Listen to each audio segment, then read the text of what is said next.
Welcome back to another Southern Fried Cold Case. Tonight we're talking about Jabari Edmonds. Jabari Edmonds valued nothing more than his family. The 21-year-old from Louisiana was an uncle, a brother, a son, and a father, and he loved fiercely until he took his last breath on November 22nd of 2020.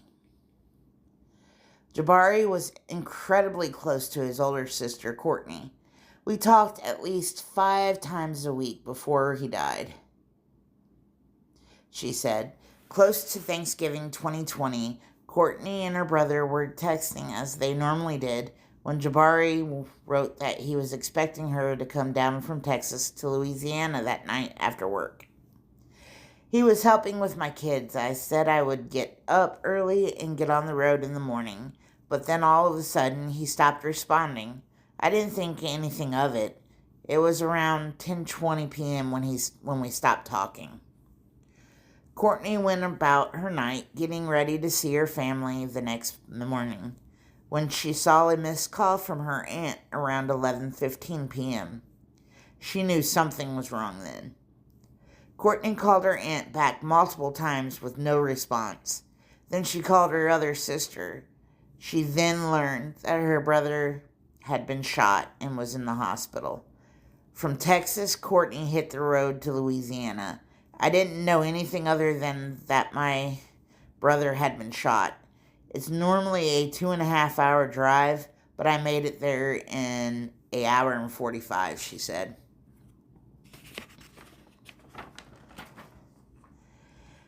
Later, she learned that Jabari had been shot 7 times with an artillery rifle.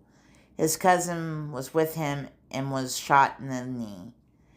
The shooting occurred in Grambling, Louisiana, a town in the northwest part of the state near the Texas border. When she arrived, her entire family was at the hospital, but due to COVID-19 restrictions at the time, everyone had to wait outside in the parking lot. Family members were constantly calling Courtney to find out what happened, leaving her way overwhelmed. After hours of no updates and 48 hours of no sleep, she finally was able to close her eyes and rest. Just then, her sister came running up to her crying. She told Courtney to go up and see her brother. After getting to the room, she saw Jabari just laying there. He fought until 2:32 p.m. the day after he was shot. Courtney recalls her mom saying to him, "Baby, if you're tired, I understand." And not long after that, his vitals started dropping. They were trying to resuscitate, but it looked like they were hurting him. Courtney said it was heartbreaking. For the Edmonds family, nothing has been the same since. Coping with his death has been a struggle for her and her family. Before him, you could not pay me to go to a cemetery. But now I feel at peace when I sit and talk to him, she said. He was goofy, a clown. Jabari joked around with his older sister. She says she can always hear him in the back of her mind. His father had the same type of love towards Jabari. He was a daddy's boy through and through. After his death, Courtney and Jabari's dad developed a close relationship. They talk all the time and always check in with each other. When Jabari passed, his dad lost it. He will never be the same. He still pays for Jabari's phone bill so he could still hear his voice. Jabari was a father to 2 daughters. His youngest looks just like him.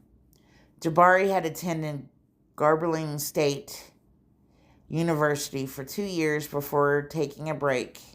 Courtney said he was just starting to figure out what he wanted to do with his life before it was tragically taken from him too soon. There are still no answers for this family. So if anyone has any information regarding this case, please contact the Grambling, am I saying that right? Grambling Police Department at 318-247-3771. Or to remain anonymous and be eligible for a cash reward, submit a tip to Crime Stoppers at 318-255-1111. And like I said in previous episodes, I will place those numbers in the description box so it's easier for people to be able to reach out. Thank you so much again for listening to this podcast, and have a great night.